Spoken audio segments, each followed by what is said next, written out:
క్రీస్తునందు ప్రియమైన సంఘమా, దేవుని యొక్క మహోన్నతమైన మహాకృపను బట్టి, ఆత్మదేవుని మహాశక్తిని బట్టి ఈ దిన సాయంకాల ఆరాధన నిమిత్తమై పరిశుద్ధాత్మదేవుడు మనకు అనుగ్రహించినటువంటి వాక్య భాగములో కొన్ని ఆత్మీయ సత్యములను మనము ధ్యానించుకొని మన ఆత్మీయతను బలపరుచుకొని పరిశుద్ధతను అత్యంత పరిశుద్ధతలోనికి నడిపించుకొని దేవునికి అత్యంత సమీపమయ్యే దిశలో మనం పయనమవ్వాలని పరిశుద్ధాత్మ దేవుడు మనతో ఈ దినాన మాట్లాడుచున్నారు.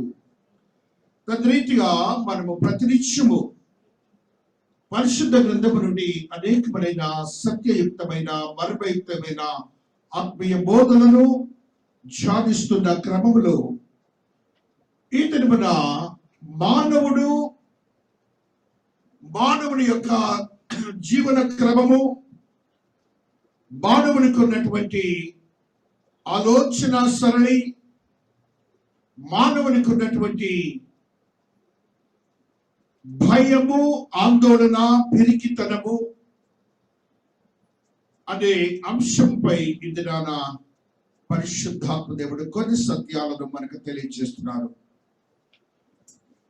భయము లేకుండా ఏ మానవుడు కూడా ఈ లోకంలో జీవించట్లేదు. At any moment at the point of their life and the juncture, they used to face fear.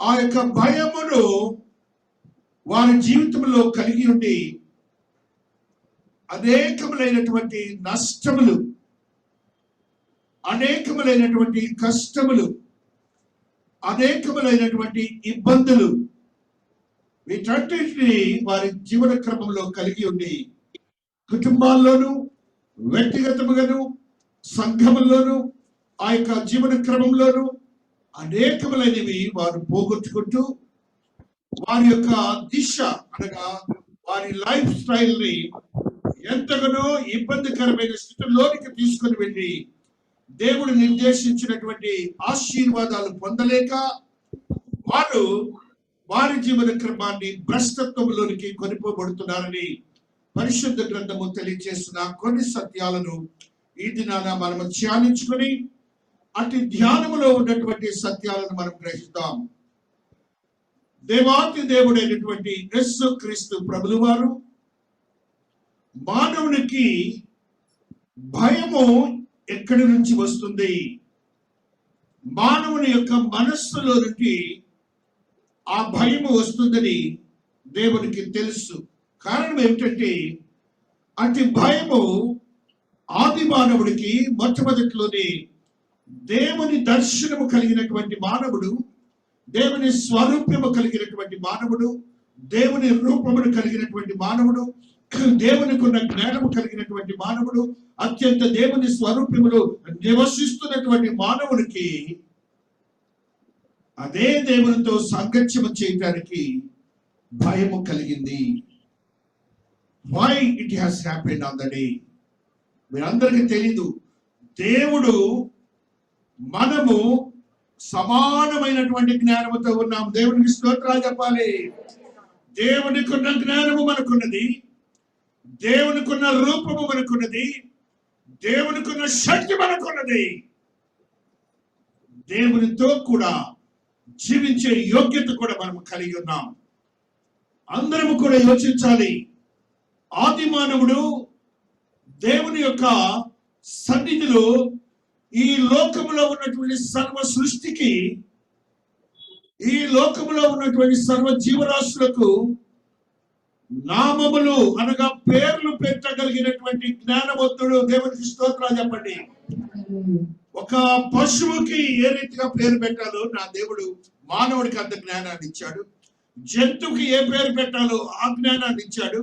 ప్రక్కనే దేవుడు కూర్చున్నాడు.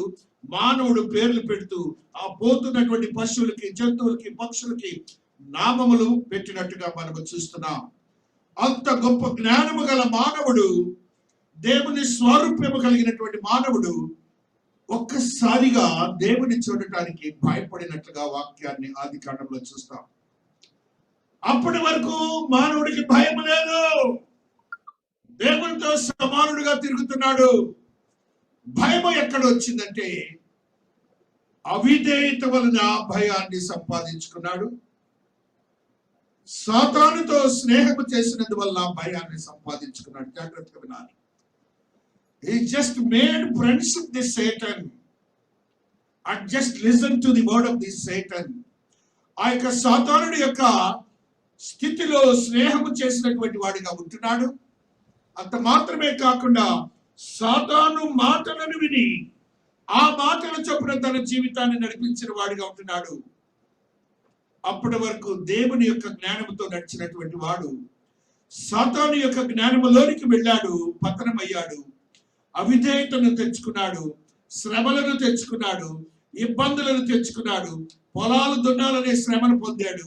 ఈ లోకములో ఉన్నటువంటి ఆ యొక్క స్త్రీకి ఉన్నటువంటి సమస్యలు, వేదనలు, లేని వేదనలు తీసుకుని వచ్చుకున్నది. భూమి కూడా శపించబడినది. కారణం ఏంటంటే సాతాను యొక్క మనస్తత్వంలోనికి వెళ్ళి, సాతాను యొక్క జీవన క్రమంలోనికి వెళ్ళి, సాతాను యొక్క ఆలోచనను నడిపించుకొని దేవుడు వచ్చినప్పుడు దాగుకొని భయపడుతుని అనే తెలుగు వర్డ్ అక్కడ రాస్తాడు. ఒకసారి ఆది కాండములో ఆ మాటని మొట్టమొదటిగా లిఖించబడిన భయము అనే మాటని చదువుకుందాం. హల్లెలూయా, హల్లెలూయా, స్తోత్రములు, స్తోత్రములు, హల్లెలూయా, హల్లెలూయా, హల్లెలూయా, హల్లెలూయా.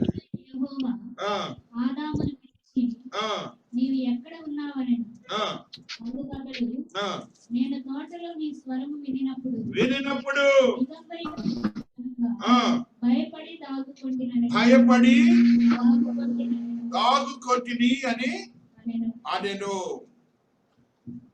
భయము అనేది దేవుని చెంత జీవించే వాళ్ళకి భయము ఉండకూడదని బిగించుకోవాలి, మైండ్స్ లో చేసుకు పెట్టుకోవాలి. ఆ వర్డ్ ని one who is living with Jesus, ఎవరైతే దేవునితో నివసిస్తున్నారు, దేవుని వాక్యానుసారం జీవిస్తున్నారు, వారికి భయము ఉండకూడదు. కూర్చోండి, ఎందుకు అనవసరం నుంచోండి. నేను ఫోన్ చేస్తా, మీ నంబర్ ప్రకారం మిమ్మల్ని పిలుస్తా. అంటే మీకన్నా ముందు వాళ్ళు ఇచ్చేశారు కాబట్టి నంబరింగ్. దేవుని యొక్క జీవన క్రమంలో దేవుని యొక్క ఆత్మీయతో జీవించిన ప్రతి బిడ్డకు భయము ఉండదు కనుక భయాన్ని మీరు ఆహ్వానించుకొని మీ జీవితాలని పాడు చేసుకోవద్దు, మీ ఆరోగ్యాన్ని పాడు చేసుకోవద్దు, మీ యొక్క ఆర్థిక స్తోమతను పాడు చేసుకోవద్దు, మీ కుటుంబాలని పాడు చేసుకోవద్దు. భయం అనేది it is the act of the Satan, సాతానుని యొక్క క్రియని మీరు గ్రహించుకోవాలి. బైబిల్ గ్రంథం బోధిస్తున్నది, ఏ మనుష్యుడైతే ఆ స్థితిలోనికి వెళ్ళాడో అప్పుడు భయం అనే స్థితి మానవునిలోకి వచ్చిందని మనం గ్రహించాలి. కాబట్టి భయమును మనము కలిగి ఉండకూడదు. భయమును కలిగి ఉండకుండా ఉండటానికి ఏం చేయాలి? మనం ఏం చేయాలి? మొట్టమొదటిగా దేవుడు మానవుని సృష్టించినప్పుడు ఏం చేశాడో అదే క్రియ చేయాలి. 10 ఆజ్ఞల్లో ఒక ఆజ్ఞ ఏమై ఉంటుంది అక్కడ చూడండి. 10 ఆజ్ఞలు మీరు చదువుకున్నప్పుడు 10 ఆజ్ఞల్లో మొట్టమొదటి ఆజ్ఞ ఏమైందో చెప్పండి. అక్కడ ఈ దేవుడైన యెహోవాను నేనే, నేను తప్ప వేరొక దేవుడు నీకు ఉండకూడదు. వేరొక దేవుడు ఎవరయ్యారు? ఇప్పుడు మనకి సాతానుడు అయిపోతాడు. భయంలోనికి మీరు వెళ్ళారంటే దేవతల వలె మీరు ముందురు అని ఒక ప్రలోభము పెట్టి ఒక సాతాను మనస్తత్వాన్ని దేవుని బిడ్డల్లోనికి తీసుకొని వస్తున్నాడు సాతానుడు. సాతానుడు దేవుడు అయిపోయాడు. ఇప్పుడు ఆ భయము రాగానే సాతానుడు ఏం చేస్తాడు? రాత్రులు నిద్ర పట్టట్లేదు. Most of the people use to speak like that. భయము రాత్రులు నిద్ర పట్టదు. Why it is happening? దేవుడు నీకు నిద్రనిచ్చాడు, నీకు నిద్రను పొమ్మనిచ్చాడు. రాత్రి జామున నిద్ర పోవాలి మానవుడు, దేవుడు చెప్పాడు. అది ఎందుకు పట్టదు? Satan makes you not to sleep. నీ మనస్సులోనికి వచ్చి నీ మనస్సులో ఉన్నటువంటి ఆందోళనను, భయమును క్రియేట్ చేసి నీ జీవితాన్ని పాడు చేసేవాడిగా ఉంటున్నాడని గ్రహించాలి. కాబట్టి భయమును మనం ఏ రీతిగాను భయమును గురించి మీ యొక్క మనస్సులోనికి తెచ్చుకోకూడదని ఇది నా పరిశుద్ధాత్మ దేవుడు తెలియజేస్తున్నాడు. చదవబడిన వాక్యంలో యేసుక్రీస్తు ప్రభులు వారు శిష్యులతో మాట్లాడుతున్నప్పుడు ఒక మాటని అక్కడ మాట్లాడినట్టుగా మనం చూస్తూ ఉన్నాం. 20వ వచనము, అయితే ఆయన నేనే భయపడకుడని వారితో చెప్పెను. నేనే దేవుడు, నేను చెప్పినటువంటి దేవుడు, నేనే చెప్పినటువంటి దేవుడు. ఆయన నన్ను కనుగొని నన్ను రిసీవ్ చేసుకొని మీరు భయమును పొందవద్దు అని వారిలో ఉన్నటువంటి ఆలోచన సరళిని దేవుడి ఆ దినాన మాట్లాడినట్లుగా మనం చూస్తూ వస్తున్నాం. కాబట్టి దేవుని కలిగి ఉన్నవారు భయము ఒకవేళ వచ్చింది అనంటే, ఆ భయమును తరిమివేయాలి అనంటే, you have to just start loving God. దేవుని ప్రేమించడం మొదలు పెట్టండి. యవనస్తులైన బిడ్డలు ప్రేమించుకున్నప్పుడు ఏం చేస్తారు? తల్లిదండ్రులు వద్దన్నా కూడాను ప్రేమలో ఏముంటుంది? వాళ్ళకి ధైర్యం ఉంటుంది. అది తప్పైనా రైట్ అయినా దే గో టు దట్. అది ప్రేమించమని చెప్పట్లా, దానిలో ఉన్న గుణాన్ని మీకు చెప్తున్నాను. ఇక మళ్ళీ ఎళ్ళ పక్కన తిరగండి, మళ్ళీ ప్రాబ్లమ్స్ వస్తాయి. You just see that one. ఆ ప్రేమలో ధైర్యం ఉంటుంది, ఆ ప్రేమలో ధైర్యం ఉంటుంది. ఆ ధైర్యము ఏం చేస్తుందంటే, నీ భయం అంతా చూసావు, భయాన్ని తరిమి వేస్తుంది, భయాన్ని తరిమి వేస్తుంది, లెక్క చేయదు. అది నీకు దేవుణ్ణి ప్రేమించట్లేదు కాబట్టి నువ్వు భయపడుతున్నావు. నువ్వు దేవుని ప్రేమించట్లేదు కాబట్టి పరీక్షలో తప్పుతున్న భయము. నువ్వు దేవుని ప్రేమించట్లేదు కాబట్టి ఉద్యోగాలు సంపాదించలేకపోతున్నావు. నువ్వు దేవుని ప్రేమించు, అద్భుతమైన జ్ఞానాన్ని దేవుడు నీకు అనుగ్రహిస్తాడు. 1 జాన్ చూడండి, అమ్మాయి చదువుతున్న వాక్యం అద్భుతమైన శక్తివంతమైన వాక్యం అది. ఆ వాక్యంలో చదువురా తల్లి. ప్రేమలో భయం ఉండదు. పరిపూర్ణ ప్రేమ భయమును వెళ్ళగొట్టును. భయము దండనతో కూడినది. భయపడేవాడు ప్రేమ యందు పరిపూర్ణము చేయబడినవాడు కాడు. 17 కూడా చదువురా తల్లి. తీర్పు దినమందు మనకు ధైర్యము కలిగినట్లు దీని వలన ప్రేమ మనలో పరిపూర్ణము చేయబడి ఉన్నది. ఏలయనగా ఆయన ఎట్టివాడై ఉన్నాడు, మనము కూడా ఈ లోకంలో అట్టివారమై ఉన్నాము. ప్రేమలో భయం ఉండదు. దేవుని ప్రేమించడం మొదలు పెడితే భయము ఉండదు అని వాగ్దానాన్ని దేవుడు ఇస్తున్నాడు. ఎలాగ దేవుని ప్రేమించడం? మేమైతే పార్కులు అప్పుడు తిరుగుతాము, ఇప్పుడు దేవుని ప్రేమించడానికి తిరగాలి. వాక్యము చుట్టూ తిరగండి, వాక్యము చుట్టూ తిరగండి, దైవజనుల చుట్టూ తిరగండి, బైబిల్ చుట్టూ తిరగండి, సంఘము చుట్టూ తిరగండి. ధైర్యం మీకు అదే వచ్చేస్తుంది. దేవుడు ఇచ్చేస్తాడు, వాగ్దానం ఇచ్చాడంటే అంతే. He never thrown you out from your minds and deeds and activities. That is the God Jesus. అని మరలా అక్కడే మాట్లాడుతున్నాడు చూడండి. అంతేకాదు పరిపూర్ణ ప్రేమ భయమును, ఆ దేవుని ప్రేమ ఏదైతే నీలోకి వస్తుందో నీలో ఉన్న భయాన్ని అలాగ తొలగించేస్తాడు, అలాగ తొలగించేస్తాడు నా దేవుడు. అటువంటి శక్తివంతమైన దేవుడు. ఆయన మాట నమ్మండి, మీరు పొందండి అటువంటి శక్తిని. నెక్స్ట్ వర్డ్ ఏంటో తల్లి? భయము దండనతో కూడినది. దండన అంటే ఏంటి?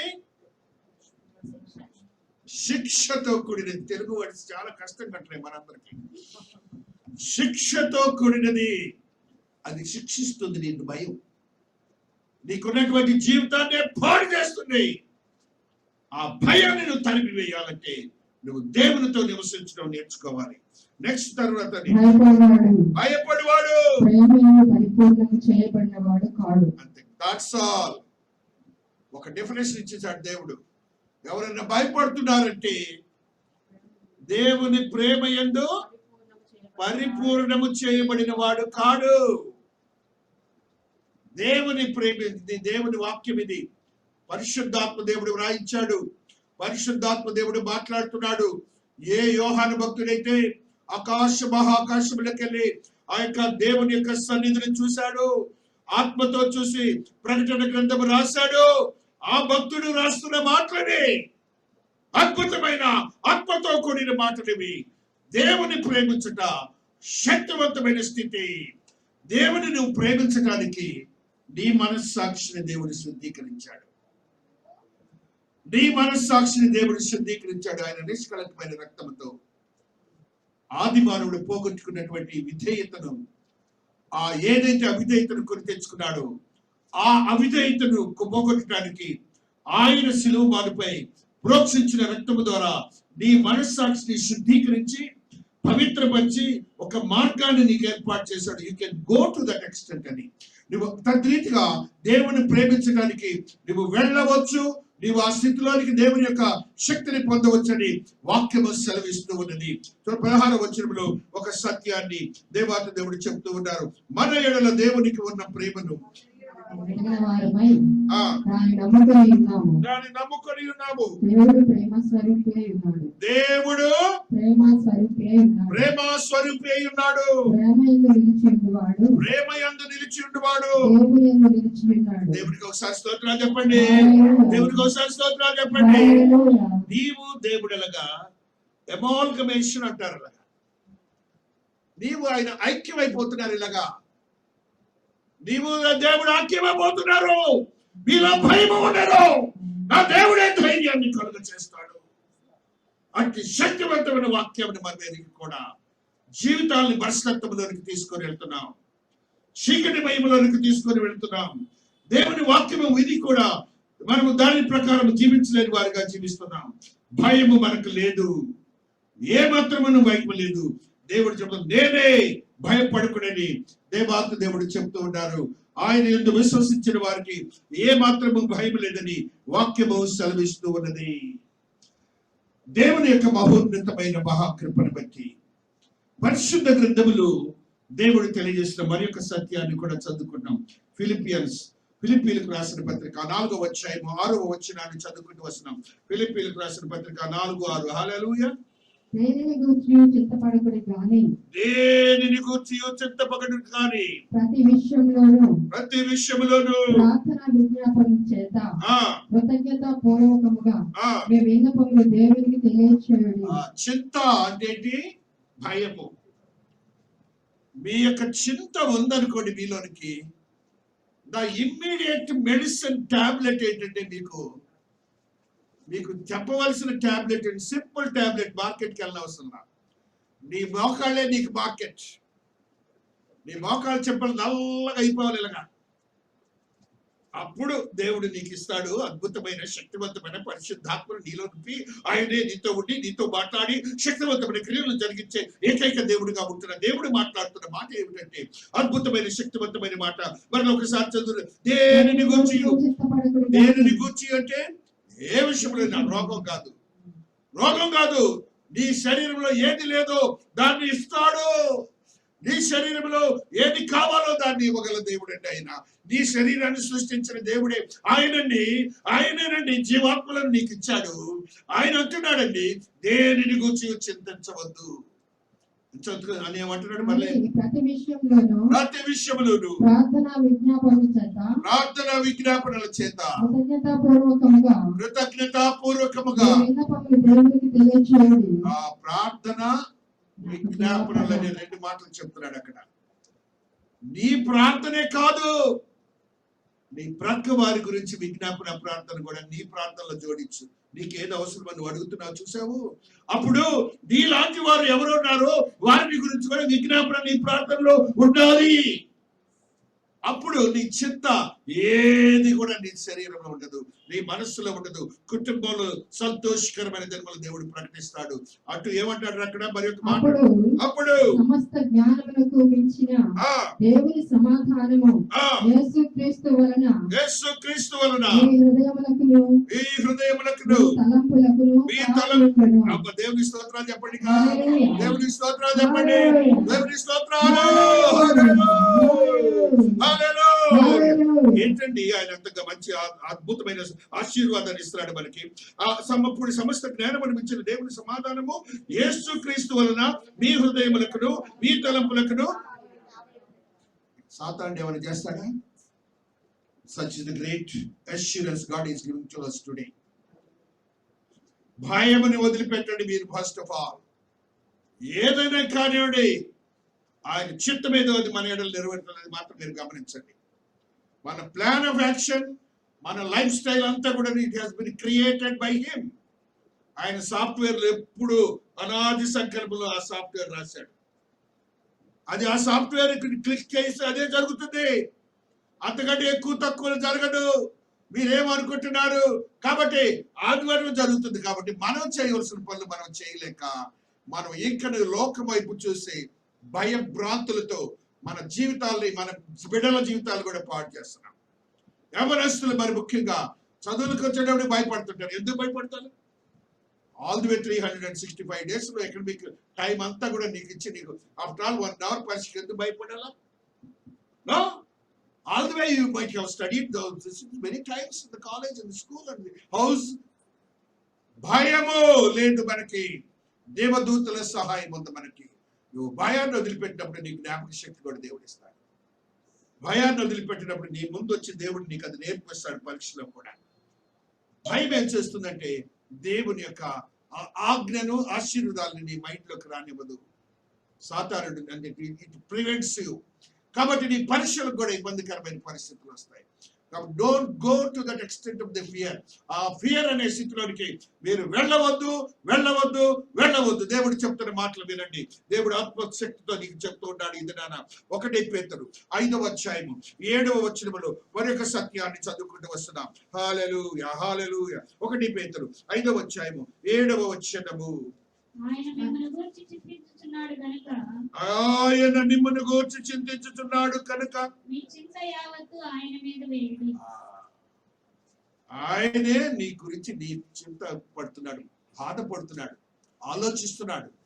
నీకు ఒక చింత ఉన్నది, బహువచనం అన్నమాట. ఇది చింత అంటే ఆలోచన, భయము, 2 అని అర్థం. 2 అర్థాలు అంటే చింతకి.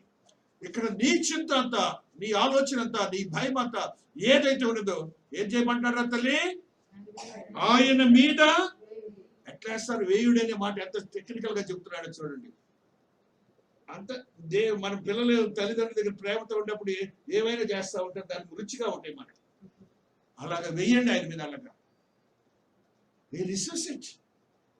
ఆయన బిడ్డలు అలా తీసుకుంటాడు. నువ్వు నాకు చెయ్యలేవా అని అలాగ వేయుడే అనే మాటని హార్డ్ వర్డ్ అది. కానీ ఎప్పుడవుతుంది? నువ్వు పిల్లలు తల్లిదండ్రులు ప్రేమించుకున్నప్పుడు, అదే రీతిగా స్నేహితులు ప్రేమించుకున్నప్పుడు, ఆ రీతిగా మనం చేసే క్రియ దేవునితో కూడా ఆ రీతిగా నువ్వు చేయొచ్చు. దేవుడు నిన్ను ఆశీర్వాదకరంగా మారుస్తాడు. నీ చింత నిమిత్తం ఆయన ఎదురు చూస్తున్నాడు. అది నువ్వు ఎప్పుడైతే చేస్తావో దాన్ని నేను నెరవేరుస్తానని దేవుడు చెప్తున్న మాటని మనం గుర్తించుకోవాలి. దేవునికి ఒకసారి స్తోత్రాలు చెప్తున్నాడు. అతి ధైర్యము లేని వారు, పిరికి వారు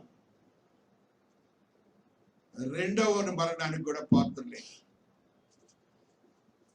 ఎంత రక్షింపబడి కూడా మనం 2వ మరణానికి వెళ్తూ ఇష్టమండి.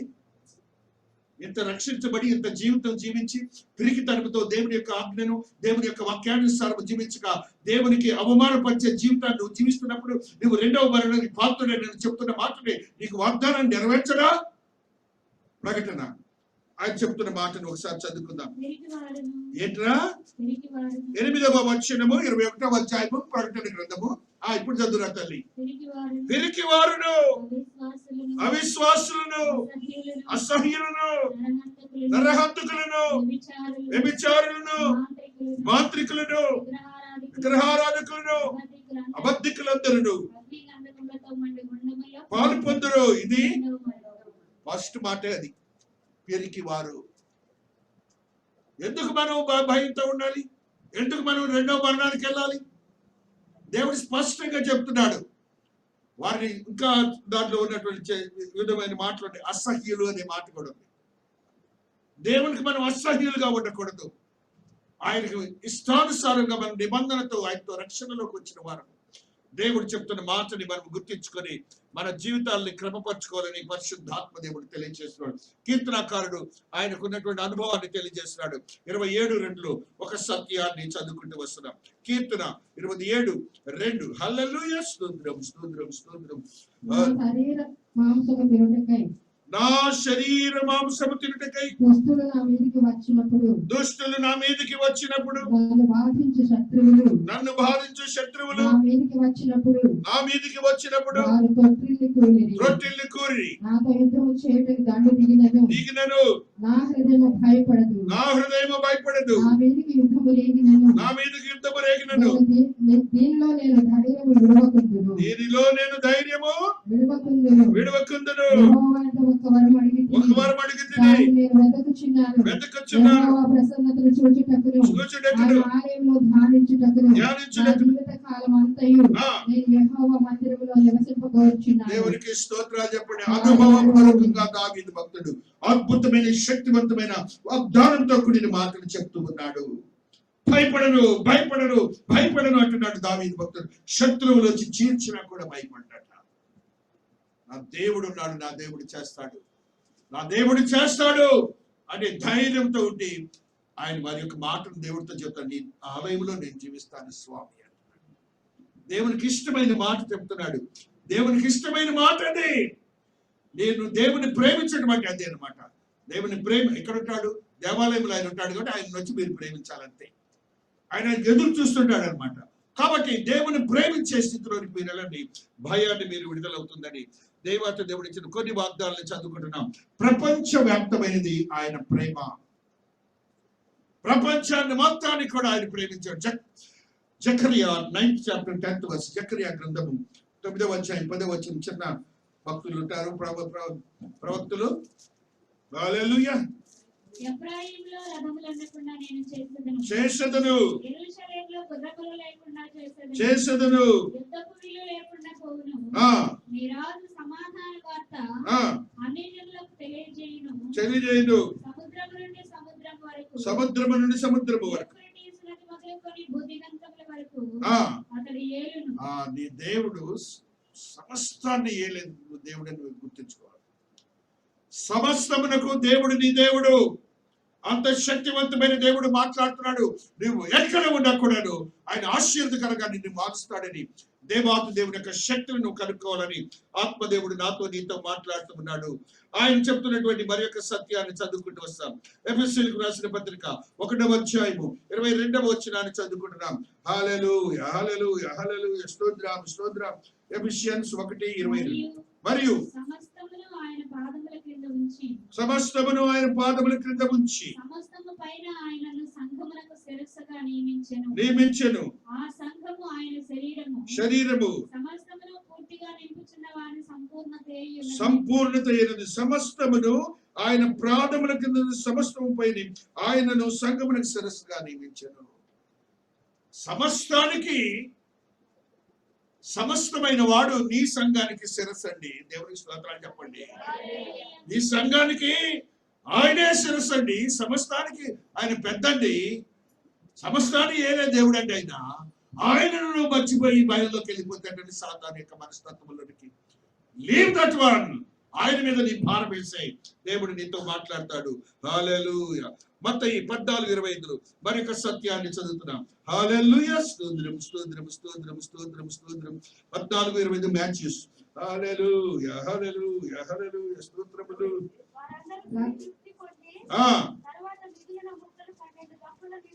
ఎత్తిరి 5,000 మంది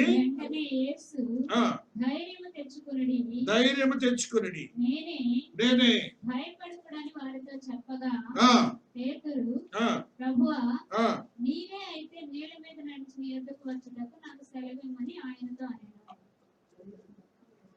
దేవుని యొక్క వదిలేసండి. 3 రకాలుగా చదివారు. తెలుగులో, ఇంగ్లీష్ లో చెప్పాను, హిందీలో కూడా చెప్దాం.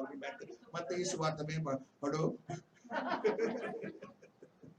దేవుని మహాకృపను బట్టి నా దేవుడు శక్తివంతమైన దేవుడని నేను గ్రహించి ఆయనపై భారం వేయటానికి ఈ మాటను మీకు తెలియజేస్తాను. 1 పేతురులో మరొక సత్యాన్ని చదువుతాం. 3వ అధ్యాయం 22వ వచనం. 1 Peter 3rd chapter 22nd verse. 1 పేతురు 3:22వ వచనం. హల్లెలూయా. స్తోత్రం స్తోత్రం స్తోత్రం స్తోత్రం స్తోత్రం. ఆయన పరలోకమునకు వెళ్ళి దూతల మీదను అధికారుల మీదను పొందిన వాడై ఆ దేవుని యొక్క శక్తిని మీరు గమనించండి. ఎక్కడికి వెళ్ళాడు నా దేవుడు? యేసయ్య ఎక్కడున్నాడు? పరలోకములో ఉన్నట్ట, దూతల మీద అధికారం తీసుకున్నాడట, సమస్త శక్తుల మీద అధికారం. ఏ సాతాను మీద కూడా శక్తి ఉందని అర్థం. సమస్త శక్తుల మీద కూడా అధికారం ఉందట నీ దేవుడికి. దేవుని కుడిపార్శ్వంలో కూర్చొని ఉన్నాడు. ఆయన మీద నువ్వు భారం వేయకుండా భయం మీద భారం వేస్తే ఎలాగూ? భయాన్ని తోసేసాయి. ఆ రీతిగా ఆయన ఆధిపత్యాన్ని నువ్వు గ్రహించుకో.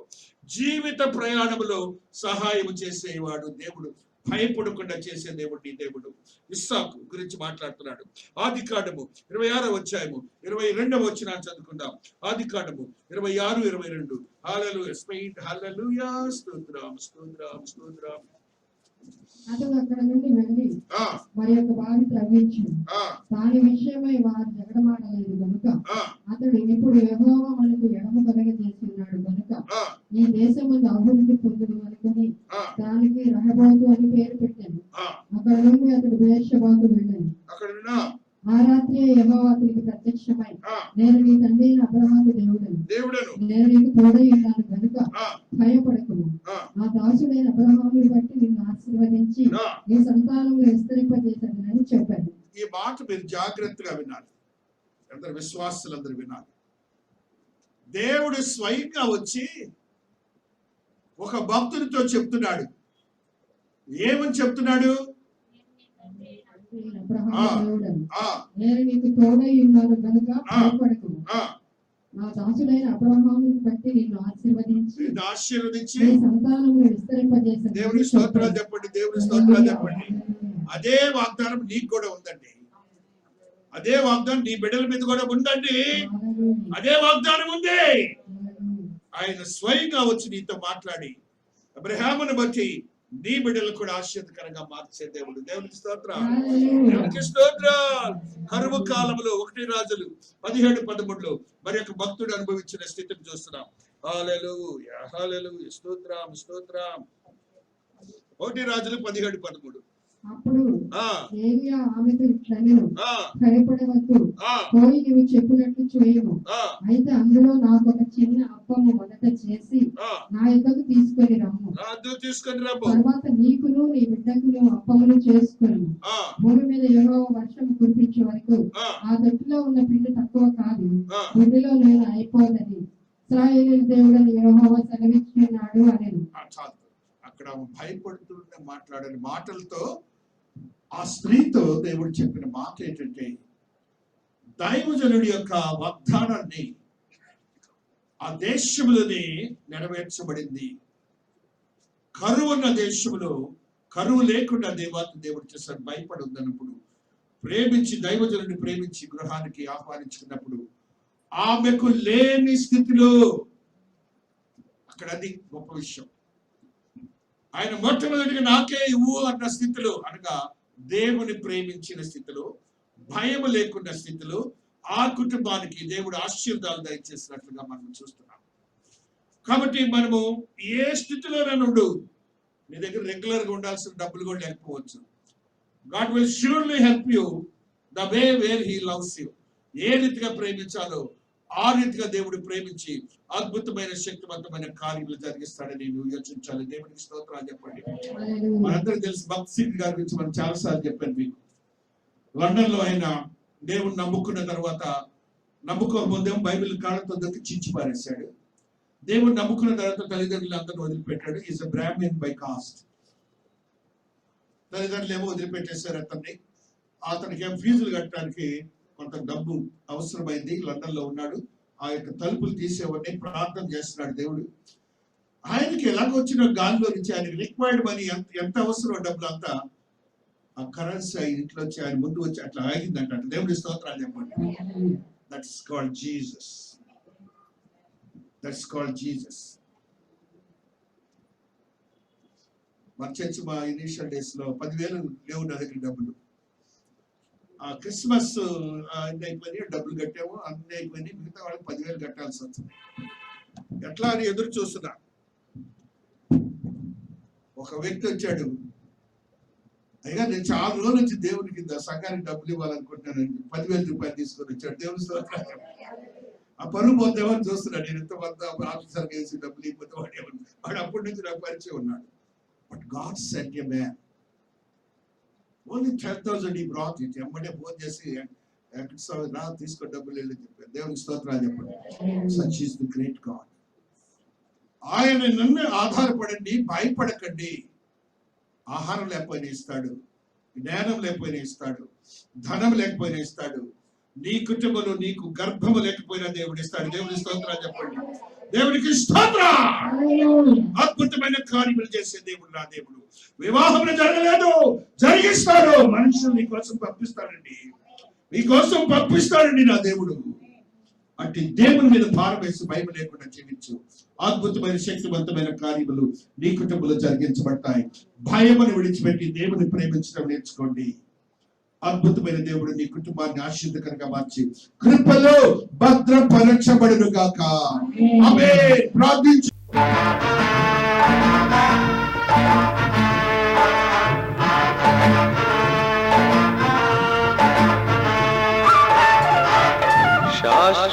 శాశ్వతమైనది